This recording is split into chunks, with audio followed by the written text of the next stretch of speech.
네, 이 시간 우리에게 주신 하나님의 말씀은 사도행전 22장 6절에서 11절까지 말씀입니다. 신약 성경 사도행전 제6장, 22장 6절에서 11절까지 말씀입니다. 신약 사도행전 22장 6절에서 11절까지 말씀 찾으신 분들은 저기 성경을 들고 자리에서 일어서 주시기 바랍니다. 사도행전 22장 6절에서 11절까지 말씀입니다. 그러면 우리 한 목소리로 같이 받들어 읽겠습니다. 시작. 가다가 정오 때쯤에 다마스쿠스 가까이에 이르렀는데 갑자기 하늘로부터 큰 빛이 나를 둘러 비추었습니다.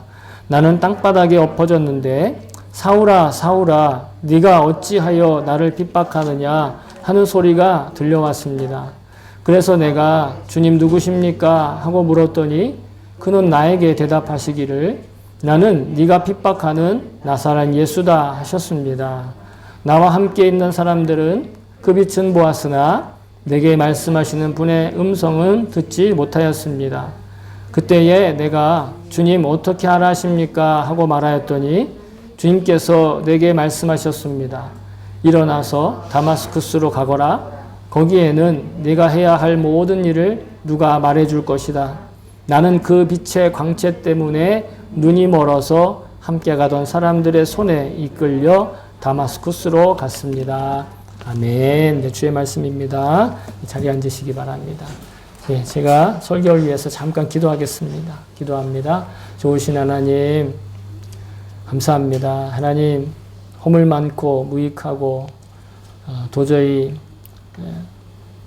하나님의 그 말씀을 있는 그대로 전할 수 없는 나약한 한계의 이런 인간에 불과한 이 초라한 인간이 이 자리에 서서 영원하시고 무한하시고 또 영광 가득한 주의 말씀 붙들고 함께 나누기를 원합니다.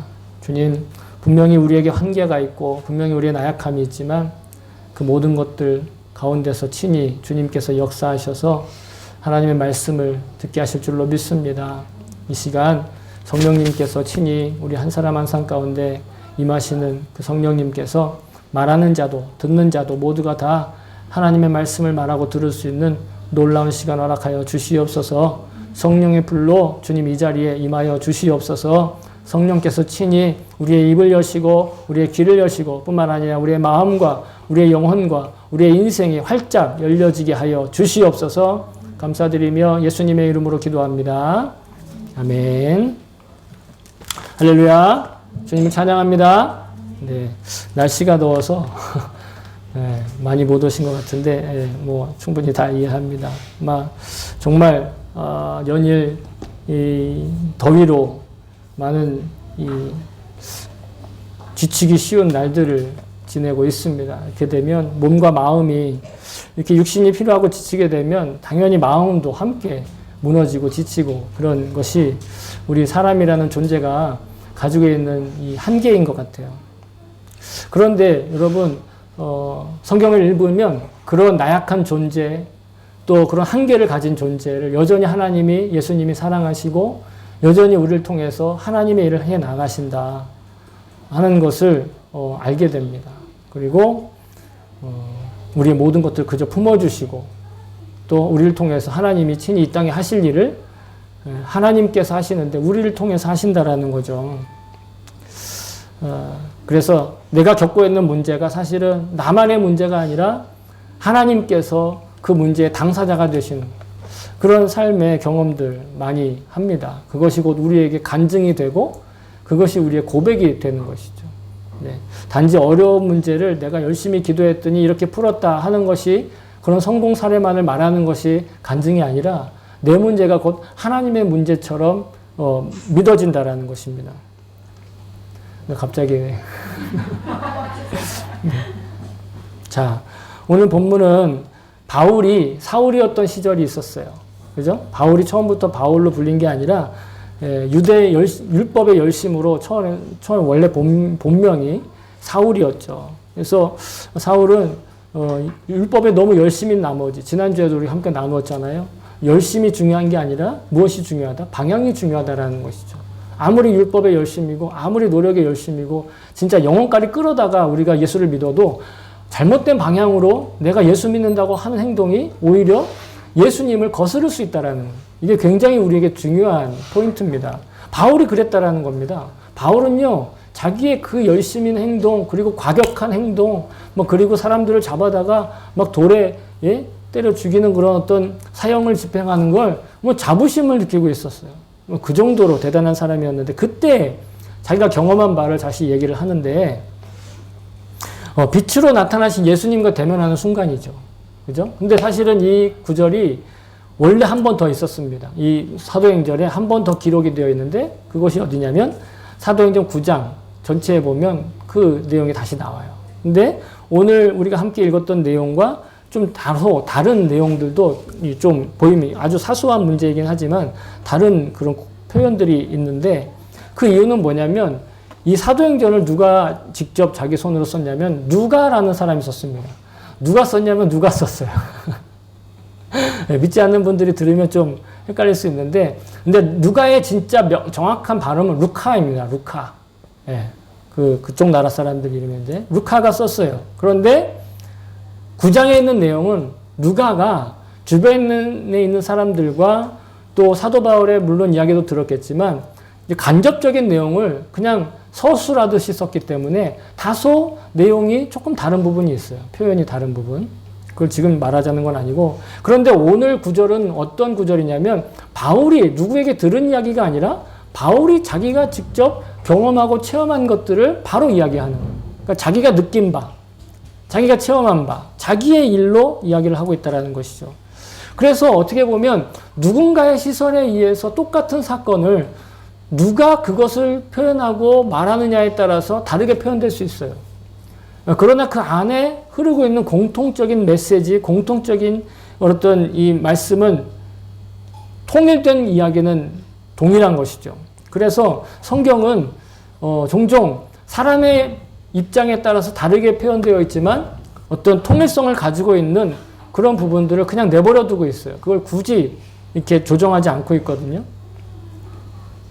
말씀드린 것처럼 누가의 표현과 또 사도 바울의 표현에는 아주 구체적으로 들어가 보면 아다르고 어다른 부분들이 있지만 분명하게 그럼에도 불구하고 공통적으로 우리가 초점을 맞추고 또 주목해야 될 공통적인 메시지가 있는데, 그것이 바로 예수님께서 바울에게 하셨다는 말씀이에요. 누가도 바울에게서 들었고 바울도 지금 자기가 들은 이야기를 하는데, 그게 무슨 내용이냐면 잘 아실 겁니다. 사도행전 22장 7절 8절, 오늘 우리가 읽었던 세번역 말고 여러분들이 되게 가지고 계시는 개역성경에 보면 아마 이렇게 표현되어 있을 거예요. 22장 7절에 내가 땅에 엎드려져서 들으니 소리 있어 이르되 사울아 사울아 내가 왜 나를 박해하느냐 하시거늘 대답하되 주님 누구시니까 하니 이르시되 나는 내가 박해하는 나사렛 예수라 하시도다. 이게 여러분 가지고 계신 개역성경에 나와 있는 표현인데, 어쨌든 지금 이 구절을 읽으면서 뭔가 감동이 있으신 분도 있고 감동이 없으신 분들도 있겠지만 저는 굉장히 큰 감동을 받아요. 왜냐하면 반복된 구절에는요, 성령님께서, 예수님께서 우리에게 하시고자 하는 어떤 메시지가 분명하기 때문에 그런 거예요. 사람도 마찬가지잖아요. 사람도 한두 번 이야기하지 않고 만날 때마다 그 얘기를 하면 저 사람이 정말 그거를 중요하게 여기고 있구나 이렇게 얘기를 하잖아요. 제가 가끔 맛있는 거 얘기하면 짜장면 얘기하는데 저에게 있어서 짜장면이 얼마나 맛있는지를 그냥 막 확 와서 닿잖아요. 성령님께서 성경에서도 반복해서 말씀하시는 거에는 반드시 성령님의 분명한 의도가 있고 마음이 있다라는 거예요. 우리와 동행하시는 주님께서 우리에게 그것만큼 꼭 기억해라 이렇게 하시는 말씀이라고 사실 저는 믿어져요. 왜 반복되어 있잖아요. 사도 바울의 말을 통해서도 누가의 말을 통해서도 아는데 본문을 읽어보면 알 수 있지만 지금 사울이 다마스쿠스, 즉 다메섹이라고 하는 동네에 가는 이유가 이거예요. 예수님을 믿는 제자들 붙잡아다가 예루살렘에 끌고 가서 뭘로? 돌로 쳐서 죽이려고. 누구를요? 예수 믿는 제자들을 데려다가 돌로 쳐 죽이려고 지금 다마스쿠스에 가는 거예요. 근데 예수님은, 빛으로 나타나신 예수님은 바울에게 뭐라고 얘기를 하시냐면 이렇게 얘기하시지 않았어요. 야, 너 왜 나 믿는 애들 건드는 거야? 너 왜 내 믿는 내 제자들을 건드는 거야? 이렇게 말씀하시지 않았다라는 거예요. 여러분 이거 굉장히 중요한 감동의 포인트예요. 저는 이 부분에 굉장히 큰 감동을 받았는데 왜냐하면 두 가지 면에서 그런데 하나는 예수님은 지금 바울의 행동을 팩트 자체로만 평가하지 않았다라는 거예요. 우리는 팩트, 사실 이건 굉장히 중요하게 여기잖아요. 야, 그래서 팩트가 뭐야? 예? 팩트란 이런 거야. 그러면서 막 이야기를 하잖아요. 물론 팩트 중요하죠. 팩트에 없는 이야기를 해서는 안 되겠죠. 그러나 예수님은 팩트만 가지고 이야기를 하지 않고 팩트와 동시에 그 팩트가 말하고자 하는 진실, 영어로 하면 트루스, 그 진실까지도 어우러서 통찰하고 꿰뚫어 보고 계신다라는 거예요. 겉으로 드러난 팩트만 가지고, 겉으로 드러난 사실만 가지고 판단하지 않으시고 그 사실에 근거한 진실까지 꿰뚫어서 숨겨져 있는 그 뿌리까지 다 보고 계신다라는 거죠. 물론 사람이 아까 말씀드렸다시피 한계가 있고 나약함이 있기 때문에 어떻게 한번 딱 보고 그 사람 이런 사람이야 저런 사람이야 얘기할 수 있겠어요. 예? 점쟁이들은 그걸 뭐 맞춘다고 하는데 그게 뭐 맞추는 거겠어요? 대충 이렇게 때려잡은 거죠. 그렇지 않겠어요? 둘 중에 하나는 맞을 거 아니에요. 근데 예수님은 사람은 그렇게 사실을 통해서 그렇기 때문에 그냥 진실을 추측할 뿐이에요. 겉에 드러난 모습을 보면서 그냥 속에 있는 것이 무엇일 거다라는 걸 추측할 뿐이지 진짜 그것이 있는지 없는지 사실은 알지 못해요. 그러니까 어떤 반응을 하냐면 사실을 보면서 그냥 추측하거나 아니면 어떻게 하느냐 그냥 사실에만 집중하는 거예요. 그냥 그 사실만 가지고 이야기를 하는 거예요. 증거만 가지고 이야기를 하는 것이죠. 그죠? 그게 틀렸다라고 할 수는 없으나 그게 우리의 한계라는 겁니다. 사실은 그렇지만 진실이 다를 수 있거든요. 그렇지 않겠습니까? 반전이라는 게 있잖아요. 반전. 여러분 반전 좋아하시잖아요. 드라마 속에 이렇게 반전과 반전 이런 거 좋아하시죠? 영화도 반전과 반전 이런 게 있으면 흥행을 하잖아요. 제가 지금까지 봤던 영화 중에서 가장 크게 뒤통수를 맞았던 영화가 식스센스라는 영화와 파이트 클럽이라는 영화가 있는데 뭐 아시는 분들은 아시겠고 모르시는 분은 모르시겠지만 어쨌든 굉장한 반전이 있는 영화였어요. 겉으로 드러난 사실과 정말 다른 거거든요. 여러분 다시 반복해서 말씀드리지만 예수님은 우리의 사실도 알고 계시지만 우리 사실의 진실까지 다 알고 계신다라는 거예요. 나는 그 사람의 어떤 사건의 겉으로 드러난 사실만 알 뿐이지만 예수님은 그 속들이 진실까지 꿰뚫고 계신다라는 거죠. 그리고 또한 동시에 이건 두 번째 이야기인데 또한 동시에 우리가 현실에서 맞닥뜨리고 있는 산과 같은 그런 많은 문제와 고난에 대해서도 그냥 방관만 하고 그냥 내버려 두시지 않는다라는 거예요. 오늘 본문에 뭐라고 얘기하고 있습니까? 예수님의 말씀이 예수님은 기독교인을 괴롭히고 있는 사울에게 뭐라고 얘기하냐면 너 왜 그리스도인을 괴롭히느냐라고 말하지 않고 너 왜 제자들을 괴롭히느냐라고 말하지 않고 너 왜 나를 박해하느냐라고 말씀하신다라는 거예요. 나는 네가 박해하는 예수다라고 얘기한다라는 거예요. 지금 사울은요 예수를 괴롭힌 적이 없어요. 예수에게 돌을 던진 적이 없어요. 예수를 믿는 사람들을 잡아다가 그들을 처벌하려고 했던 거예요. 예수 믿는 사람들의 문제가 곧 예수님의 문제다라는 거예요. 예수님의 사실과 진실을 아울러서 보시는 분일 뿐만 아니라 예수님은 우리 편이셔서 우리가 겪고 있는 어려움과 우리가 겪고 있는 괴로움과 우리가 겪고 있는 좌절과 실망과 낙심과 포기와 실패, 불안과 불만과 불평 그걸 다 함께 겪으시고 함께 그것들을 내 편에서 느끼고 계신다라는 거예요. 그게 예수님이 우리와 동행하신다라는 거예요. 그게 예수님이 우리와 동행하신다는 거고 그게 주님이 우리를 바라보시는 거고 우리가 주님을 바라봐야 될 이유이기도 한 거예요. 저희 본교회가 한국의 선한목자교회 본교회가 예수님을 24시간 바라보는 교회, 운동을 하는 교회고 또 예수님과 24시간 동행하는 그런 행복을 추구하는 교회고 계속해서 그것들을 저도 함께 여러분과 나누고 있고 여러분께 계속 권면해드리고 있는데 주님과 동행하는 걸 되게 어렵게 생각하는 경우가 많아요. 혹시 여기에도 주님과 동행하는 게 감도 안 잡히고 그게 뭔지 잘 모를 수도 있어요. 또 뿐만 아니라 주님이 나를 바라보고 계신다 그러면 굉장히 부담스러워하는 경우도 많아요. 뭐 처음에는 감동적이다 이렇게 얘기하지만 주님이 나를 바라보고 계십니다. 감동적이기도 하지만 때로는 그것이 어느 순간인가 굉장히 부담스럽다 이렇게 느껴지는 경우가 있는 것 같은데, 그 유기성 목사님도 그런 경험을 하셨어요. 유기성 목사님이 우리 감리교는 그 지역에 이렇게 지역을 그룹별로 묶어가지고 지방회라고 하는 이 모임이 있는데 거기에 목사님들이 이렇게 소속되어 있어요. 그 하루는 지방회 목사님들과 함께 부부 동반으로 여행을 가신 거예요. 그러니까 순수하게 그냥 뭐 세미나 이런 게 아니라 순수하게 그냥 여행. 예. 피곤하고 지치고 예? 그런 육신을 이제 좀 쉬게 회복하기 위해서 여행을 가는데 그런데 목사님들이 뭐 직업병이라고 하면 직업병이라고 할까 가만히 말을 안 하고 그냥 지나가는 걸 잘 못해요. 그래서 차 안에서 어떤 목사님이 자기가 사회자를 자처해서 이제 이번 여행을 통해서 기대하는 건 뭐다 뭐 이런 것들을 물으시는 거예요. 그러니까 그냥 야유회 비슷한 그런 어떤 분위기였어요.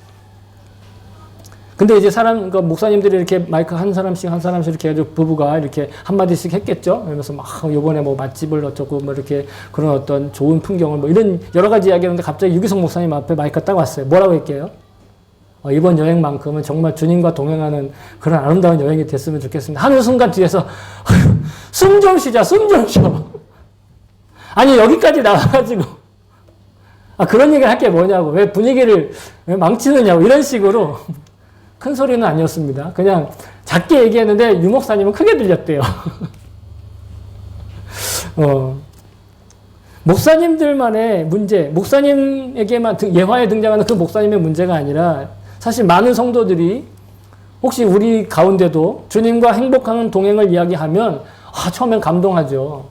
오늘 첫 번째 찬양에 내가 주님 앞에 서 있네, 내가 주님 앞에 서 있네. 얼마나 감동적입니까? 저는 정말 너무 감동이 돼가지고 제가 일본어 찬양, 우리말 찬양 이걸 다 준비를 해가지고 함께 나눴는데 한편은 감동을 해요. 예배당 안에서는 감동해요. 예배당 안에서 이 메시지를 전하고 예배당 안에서 이 말을 하면 다들 감동해요. 그런데 저 문만 나가서면 부담스러워.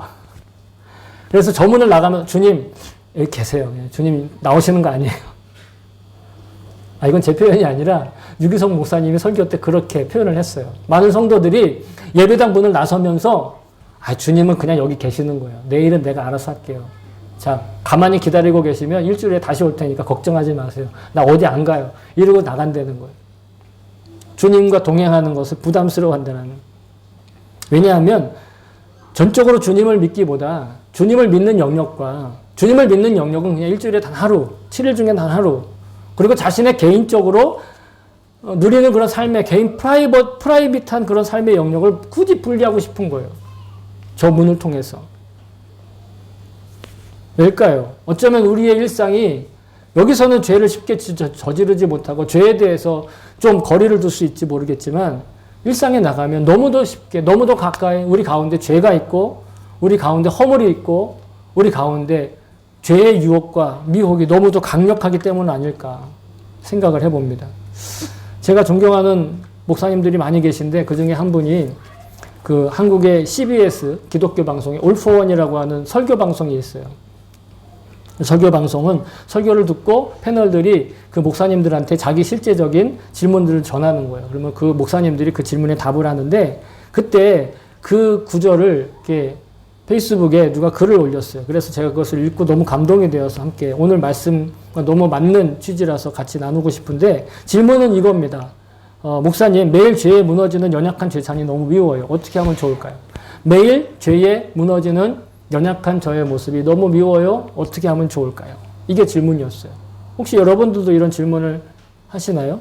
이때 목사님이 이렇게 얘기를 해요. 제가 그냥 워딩을 그냥 해드릴게요.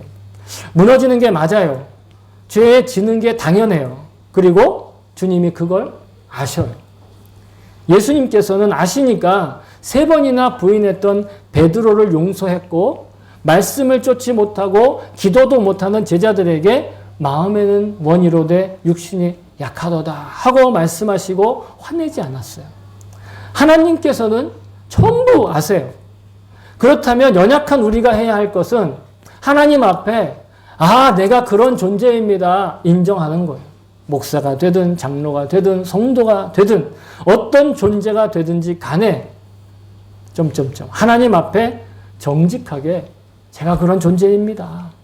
고백하는 것, 이것이 바로 자기 부인의 또 다른 측면이에요. 자기를 부인하는 또 다른 측면이에요. 나를 주장하고 자랑하지 않고 하나님 앞에 완전히 개방하여 내가 그런 존재입니다. 를 드러낼 때 그분께서 만지시는 겁니다. 한마디로 자기의 허물과 죄와 또 잘못과 실패와 낙심 있는 그대로를 그냥 주님 앞에 인정하고 내어드린다라는, 나의 연약함을 그냥 내어드리는, 내가 이럴 사람이 아닌데, 내가 그래도 그리스도인이라서 내가 이럴 수 없는데 버티는 것이 아니라, 주님 나는 그렇습니다. 저는 이 글에 너무 전적으로 공감했어요. 여러분, 우린 죄인이에요. 허물도 너무 많아요. 온전하지도 않고요. 죄인은 죄인이지만 용서받은 죄인이라는 것이 다를 뿐이에요. 예수 안 믿는 사람과 우리는 사실요, 차이가 없어요. 겉으로 보면, 사실 그대로 보면 뭐가 차이가 있어요. 그러나 예수님은 사실과 진실을 꿰뚫어 보시는 분이기 때문에 우리가 용서받은 죄인이라는 걸 알고 계신다라는 거예요. 우리가 계속 죄를 짓는다는 것 주님께서 다 알고 계세요. 아실 뿐만 아니라요, 그때 그 내면 세계의 감정과 그 내면 세계에 우리가 느끼는 바가 있잖아요. 그것을 예수님도 지금 오롯이 함께 느끼고 계신다라는 거예요. 나만 불안한 게 아니라 예수님도 불안해 하신다라는 거예요. 나만 마음에 격정이 일어나고 나만 마음에 막 분노가 일어나는 것이 아니라 예수님도 함께 그 마음을 내 안에서 같이 겪고 계신다라는 거예요. 내 마음의 배가 풍랑에 막 흔들리면 예수님도 그 배에 함께 타고 계신다라는 거예요. 그리고 그냥 내버려 두지 않으시고 그 모든 것들을 책임져 주시는 것. 여러분, 그것이 십자가입니다. 십자가는 그냥 여기가 교회입니다라고 알려준 사인이 아니라 나의 그 어려움과 문제와 죄와 허물, 이 모든 것들을 예수님이 방관하지 않으시고 자기 문제로 여기시고 해결해 주신 증거가 십자가라는 거예요. 그러므로 우리가 할 일은 뭘까요? 그냥 우리가 회개하는 거예요. 인정하는 겁니다. 주님 내가 죄졌습니다. 그래서 제가요, 주일날 회개의 문을 그냥 표준적으로 적어가지고 예배 시간에 함께 고백하는 거예요. 여러분, 이 표준적인 글 외에 다른 죄들도 다 짓잖아요. 그런데 저도 마찬가지일 거예요. 그런데 그 표준적인 기도문을 통해서 함께 회개를 하는 거예요. 예배 시간에. 공개적으로. 그렇게 하는 거예요. 공개적으로 못할 땐 댁에서도 하면 돼요. 그 기도문을 해도 되고 그냥 진솔하게 주님 내가 이거 죄인 것 같은데 이거 내가 도저히 빠져나오지 못하는데 주님 맡깁니다. 해결할 수 있는 용기를 주세요. 그리고 다시 주님께 초점을 맞추는 삶을, 일상생활을 살아가는 태도를 포기하지 않는 거예요. 포기하지 않으면 열매를 맺는다고요. 돌이키고 또 돌이켜요. 그러면 또 용서를 받고 또 용서를 받고 또 용서를 받아요. 우리 감리교 운동을 시작하신 존 웨슬리 목사님이 이런 말을 남겼어요. 태산 같은 죄도 용서를 받으면 태산 같은 죄도 용서받은 죄는 먼지보다 가볍고 털끝 같은 죄도 용서받지 못한 죄는 태산보다 무겁다. 하나님 앞에 죄가 용서받으면 아무리 태산 같은 죄라도 티끌같이 가벼워지지만 그 반대도 마찬가지예요. 내가 끝까지 버티고 회개하지 않고 용서받지 못하면 그 사소한, 내가 볼 때는 정말 먼지와도 같은 그런 죄도 태산처럼 무거워진다. 나의 문제와 나의 죄를 주님 당신의 문제와 당신이 책임져 주실 길로 여기고 주님의 십자가를 생각하며 살아가는 것. 여러분, 이게 주님을 바라보는 거예요. 주님 바라보는 게 그래 어려운 게 아닙니다. 십자가 생각하고 예수님이 저 십자가에서 내 일을 당신의 일처럼 여겨주셨지. 내 죄를 당신의 죄처럼 여겨주셨지. 그러니까 사도 바울이 자기는 예수님과 함께 십자가에 죽었다는 거예요. 예수님을 만나고 나서는 자기가 예수님과 함께 십자가에 못 박혔다라는 거예요. 사도 바울이 언제 예수님과 같이 못 박혔어요? 예수님 돌아가실 때 양옆에 있는 사람은 다 두 강도밖에 없었는데, 그리고 생생하게 살아있는데 뭘 자기가 죽었다라고 얘기를 해요. 그런데 진짜로 죽은 거예요. 사도 바울뿐만 아니라 저와 여러분도 예수님의 십자가에서 그 죄에 대해서, 그 허물에 대해서, 그 약함에 대해서, 그 연약함에 대해서, 그 한계에 대해서, 그 문제에 대해서 여러분 이미 죽었어요. 죽은 사람은 반응이 없어요. 죽은 사람은 찔러도 앗소리 내지 않아요. 여러분, 주님과 동행하는 게 억지로 몸부림 쳐가면서 모시려고 애쓰는 거 그거 아닙니다. 그냥 내 현실에 주님이 지금 동참하고 계시는구나. 내가 지금 마음의 풍랑이 일어나는데 내가 이걸 느끼는 게 아니라 주님도 함께 느끼시는구나. 그것만 떠올리면 되는 거예요. 그러다 보면 이길 수 있게 돼요. 회개를 멈추지 않으면 이길 수 있게 된다라는 거예요. 그것이 바로 우리가 할 최소한의 노력이라는 거예요. 어떤 분들은 이것이 큰 노력처럼 느껴지고 어떤 분들은 이것이 막 영혼을 다 끌어다가 해야 되는 어떤 힘든 일이라고 여겨질지 모르겠지만 여러분, 힘든 일이든 작은 일이든 주님이 우리의 노력들을 기억하고 계신다라는 거예요. 여러분, 이게 중요한 거예요. 히브리서 6장 10절에 보면 뭐라고 얘기하시냐면 하나님은 불의하지 아니하사 너의 행위와 그의 이름을 위하여 나타낸 사랑으로 이미 성도를 섬긴 것과 이제도 섬기고 있는 것을 잊어버리지 아니하시느니라. 여기는 두 가지가 나오는데 하나는 성도를 섬기는 것과 하나는 우리의 행위를 얘기하세요. 우리의 행위란 뭘까요? 주님 잘 믿기 위해서 노력한 거 말하는 거예요. 내 나름대로 노력하잖아요. 남들이 볼 때는 이런 그것도 노력이야. 어떤 사람들이 볼 때는 그거 노력해서 되겠어? 이런 걸 수도 있지만 어쨌든 간에 내가 한 가지를 노력했든 10가지를 노력했든 1000가지를 노력했든 어떤 대단한 일을 했든 못했든 하나님은 그걸 기억하고 계신다라는 거예요. 그러니까 남들과 비교할 일이 아니라 주님께서 나를 기억하고 계신다라는 거. 여러분, 그 마음의 자세가, 그 마음의 태도가 가장 중요하다라는 거죠. 그게 결정적이라는 거예요. 그거 기억하는 것이 회개하는 것이고 그걸 기억하는 게 주님의 시선을 기억하는 거예요. 여러분, 그렇게 살아가고 있으면 잘 사는 겁니다. 아멘. 주님께서 저와 여러분의 일을 주님의 일로 여기신다는 그 말씀을 여러분 꼭 기억하시기 바랍니다. 오늘 예수님의 말씀, 오늘 본문 중에서 오늘 두 가지 이야기를 하는데 첫 번째는 주님께서 내가 박해받는 것을 주님이 박해받는 것도 인정하셨다라는 거예요. 내 힘든 일을 지금 주님도 그 힘든 일에 동참하고 계신다라는 거예요. 자, 바울은 자신의 두 번째 이야기로 이제 바울은 자신의 목적지인 다마스쿠스에 이르렀는데 갑자기 하늘로부터 비치는 큰 빛을 보았다 이렇게 얘기하고 있어요. 그때가 오늘 말씀에 의하면 정오쯤 되었다고 그래요. 요즘 정오가 되면 어때요? 장난 아니죠. 네? 이글이글 타는 듯한 살인적인 태양 아닙니까? 그런데 중동 지방은 원래부터 그랬어요. 근데 그 정오 시간에 그 이글이글 타는 태양보다 더 밝은 빛이 자기를 둘러쌌다라는 거예요. 뭐 뜨거웠는지 안 뜨거웠는지 모르겠지만 요즘에는 정말 그 넷주쇼 때문에 막 낮에 막 푹푹푹 막 쓰러지잖아요. 근데 그거보다 더 강력한 빛이 주위를 둘러쌌으니 바울도 당연히 엎어지지 않았겠습니까? 너무 당연한 반응이겠죠. 엎어질 뿐만 아니라 그의 눈이 멀었다라고 얘기를 합니다. 그리고 결국은 자기 스스로가 자기의 길을 가지 못하고 누군가의 손에 의해서 다마스쿠스까지 가게 돼요. 그의 목적지인 다마스쿠스인데 원래의 목적과는 다른 목적으로 그 다마스쿠스에 가게 되죠. 다마스쿠스에 들어갈 때 다른 사람들의 손에 이끌려서, 즉 다른 사람의 손에 의지해서 가야만 할 정도로 눈도 멀고 아무것도 분별할 수 없는 상황이 되었다라는 거예요.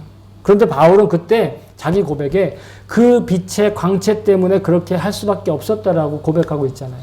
그 빛의 광채 때문에 내가 눈도 못 뜨고 다른 사람의 손에 이끌려서 갈 수밖에 없었다. 그런데 여러분, 여기서 광채라는 말이 나오는데 이 광채가 그냥 빛나는 것을 얘기하잖아요. 그런데 원어인 헬라어, 즉 그리스어 성경으로 보면 이곳에 그 빛의 광채라는 부분에 녹사라고 하는 단어를 썼어요. 녹사. 전에도 한번 말씀드리겠는데 하나님의 영광을 말할 때 그 영광이 바로 녹사예요. 하나님께 영광 돌리는 거. 그러니까 다시 이야기를 바꿔서 얘기하면 영광의 빛 때문에 자기의 눈이 멀었다라는 거예요. 다시 말하면 하나님의 영광스러운 빛을 만난 사람, 하나님의 영광스러운 빛과 맞닥뜨린 사람은요, 세속적인 시각과 팩트의 시각과 육신의 시각이 어떻게 돼요? 둔감하게 된다라는 거예요. 아예 멀어버린다라는 거예요. 그 시선이 그 시야가 시력이 사라져버린다는 것이죠. 하나님의 영광에 드러나게 되면 영광을 보게 되자마자 자기의 눈이 멀었다라는 거예요. 그래서 저는 두 번째로 오늘 본문에서 이 구절이 굉장히 감동적이었어요. 영광을 만나면 세속적으로 둔감해진다라는 거예요. 영광에 맞닥뜨리면 세속적인 어떤 나의 안목이 둔감해진다라는 거예요. 다시 말해서 영광을 만난 사람, 영광과 제대로 부딪힌 사람은 사실적이고 수치적인 이 세속적인 값어치에 대한 자신의 시각이 약해지게 된다는 거예요. 세속적인 것이 연약해지게 된다는 거예요. 바울이 눈에 안 보이게 된 그것도 사실이긴 하지만 그는 사실을 통해서 그 진리와 진실에 눈뜨게 되는 경험을 하게 되었다. 저는 그렇게 보게 됩니다. 완전한 복음, 온전한 복음에 눈뜨게 되면 육신의 이기심이나 사리사욕에 대한 안목의 정욕이 힘을 잃게 된다는 뜻이에요. 안목의 정욕이 사라진다는 거죠. 그러니까 영광을 만나지 못하면 육신적인 것에 막 민감해지고 육신적인 것에 자신을 평가하고 육신적인 것으로 자신뿐만 아니라 주변을 자꾸 평가하게 되거든요. 그런데 영광에 부딪히게 되면 그렇지 않게 된다는 거예요. 그 반대가 된다는 거죠. 이런 혁명적인 경험을 하고 나중에 죄송합니다. 사도 바울이 뭐라고 고백을 했냐면 고린도후서 4장 16절인데 여러분 너무 잘 아시는 구절일 거야. 것입니다. 이렇게 얘기했어요. 그러므로 우리가 낙심하지 아니하노니 우리의 겉사람은 낡아지나 우리의 속사람은 날로 새로워지도다. 아멘. 이 말씀을 다시 얘기하면 여러분 아침마다 거울 보시죠? 여기서 아침마다 거울을 안 보시는 분은 없을 것 같아요. 혹시 한 사람 안 볼라나? 저도 보는데 안 보겠어요? 다 보죠? 그러면 볼 때마다 뭘 느끼세요? 아우 주름이 하나 늘었네. 아우 흰머리가 하나 또 늘었네. 아우 어떡하면 좋아. 아우 나이 들어가네. 낙심이 되고 한숨이 나오고 그러십니까? 절망하십니까? 여러분 그러면 안 돼요. 그건 영광에 부딪힌 사람의 반응이 아니에요. 뭐라고요? 오늘 사도 바울은 뭐라고 그랬습니까? 자신의 겉사람이 낡아지고 있다고 그랬어요. 자신의 겉사람이 점점 지금 일본어 오토로에루라고 얘기하잖아요. 나이가 들어가는 게 보인다라는 거예요. 그런데 그가 기뻐하는 이유는 야 나이가 들어가니까 이거 심각한데 야 이거 염색이라도 해야 되겠는데 어떻게 눈을 좀 찝어야 되나? 이게 아니라 아 나의 속사람은 더 새로워지고 있구나. 아멘. 겉사람을 보면서 보통은 낙심하고 실망하고 아유 조금이라도 젊어졌으면 아유 어떻게 하면 좋을까 이렇게 하지만 영광에 부딪힌 사도 바울은 그렇게 하지 않았다는 거예요. 낡아지면 낡아질수록 겉사람이 낡아지면 낡아질수록 속사람은 더욱더 새로워지는. 그러니까 낡아지는 자신의 모습을 보고 낙심할 일이 아니라 할렐루야 기뻐할 일이라는 거예요. 저도 그렇게 하지 못했던 부분들에 대해서 반성하고 회개합니다. 거울을 보면서 아침마다 웃는 연습이 아니라 웃는 그런 어떤 루틴을 가지고 있는데 그때마다 고백합니다. 하나님의 형상, 하나님의 형상, 하나님의 형상. 아, 하나님의 형상으로 만들어졌는데 내가 찡그릴 일이 뭐가 있겠어요? 웃어야죠. 그러다가 갑자기 그런데 왜 저기 뭐가 늘어났지? 점이 늘어났지? 머리카락이 왜 이러지? 왜 속이 이렇게 보이지? 이러면 순간 움찔합니다. 그런데 이 말씀을 기억하는 거예요. 나의 겉사람은 나날이 낡아지고 후패하나 우리의 속사람은 나날이 그만큼 새로워진다. 제가 말씀드리는 이 성구들이 좀 반복되는 구절들이 많이 있고 또 전에 했던 말씀도 또 전하고 막 그러는 것처럼 느껴질 수 있어요. 그런데 여러분 처음에도 말씀드렸죠. 성령님이 저에게 계속해서 지속적으로 두드리시는 거예요. 이걸 계속 말해요. 왜? 이게 중요하기 때문에. 이게 정말 중요하기 때문에. 오늘날 우리의 삶에 있어서 정말 중요한 메시지라는 거예요. 명확한 진리와 진실에 대해서 뚜렷하게 붙들고 있으면 그럼 우리 삶이 다른 문제들은요. 문제거리도 안 된다라는 거죠. 여러분 바다에 가면 물에 빠져 있는 사람을 구조해야 하는 구조선들이 있습니다. 그런데 그 구조선에 많은 로프가 있지만 다 썩어 있다. 그러면 배는 구조선인데 단 한 사람도 구조할 수가 없어요. 그러나 구조선인지 구조선이 아닌지 모르겠지만 동아줄 하나가 튼튼하고 썩지 않고 단단하다면 10명이든 100명이든 10,000명이든 억명이든 구할 수 있는 게 그게 구조선이에요. 단 한 말씀만 붙들고 그 한 말씀을 자기가 붙들고 살아가면 그 말씀이 나의 모든 영원한 인생을 구할 수 있다는. 여러분, 하나님의 영광 가운데 사는 삶은요, 어떤 육신의 영화로움이나 이 자랑거리에 점점 둔감해지는 현상이 일어나는 거예요. 예전에는 그런 어떤 자랑거리가 없을까? 그런 자랑거리를 어떻게 찾아낼까? 사람들한테 어떻게 이것들을 얘기하지? 하는데 고민을 했다면 하나님의 영광 가운데 살면 거기에 무관심해지는 거예요.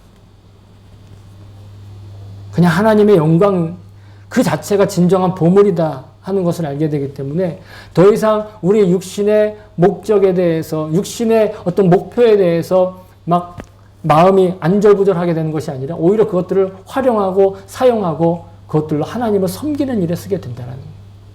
예수님이 마태복음 13장 44절에 천국에 대해서 말씀하셨는데 그 중에 이런 말씀이 있었어요. 천국은 마치 밭에 감추인 보화와 같으니 사람이 이를 발견한 후 숨겨두고 기뻐하며 돌아가서 자기 소유를 다 팔아 급하게 사느니라. 이건 비유이면서 실제로 그렇지 않겠어요? 여러분 자기가 일하는 그 밭에서 그냥 갑자기 보물이 나타났으면 그러면 그 아무한테도 얘기 안 하고 자기가 전 재산을 다 팔아서라도 그 밭을 사려고 하겠죠. 아니 뭐 하겠어요? 영끌이라도 해가지고 그 밭을 사지 않겠어요? 그게 사람 심리죠. 그런데 천국에 대해서 눈이 열리면 그런다라는 거예요. 실제 보물로도 그렇지만 천국에 대한 눈이 열리면 지금 자신의 모든 영혼과 소유와 육신과 자신의 프라이드 아니면 자신의 내면 세계 모든 것들을 다 주님 나라를 위해서, 천국을 위해서, 하나님의 뜻을 위해서 쓰고 섬기고 헌신하고 봉사하게 된다는 거예요. 쓰고 헌신하고 봉사해야만 그걸 받는다라는 게 아니라 순서가 아니에요. 먼저 하나님 나라에 대한 눈이 열려야 돼요. 하나님 나라에 대한 눈이 열리면 하지 말라고 해도 하는 거예요. 아니 사지 말래도 사는 거예요. 주변의 사람들이 뭐라고 해요? 야 거기는 그린벨트 지역이라 사봐야 소용없어. 이렇게 얘기할 수도 있지 않겠어요? 오늘 마태복음에 나왔던 마태복음 비유에 나왔던 이 농부의 심정에서 그러나 하나님께 대한 감동이 또 하나님의 나라의 영광에 대한 눈이 열리면 천국에 대한 소망이 열리면 그러면 우리의 삶을 우리의 일상생활을 교회 생활뿐만 아니라 일상생활 자체를 하나님께 온전히 헌신할 수 있게 된다라는 거예요.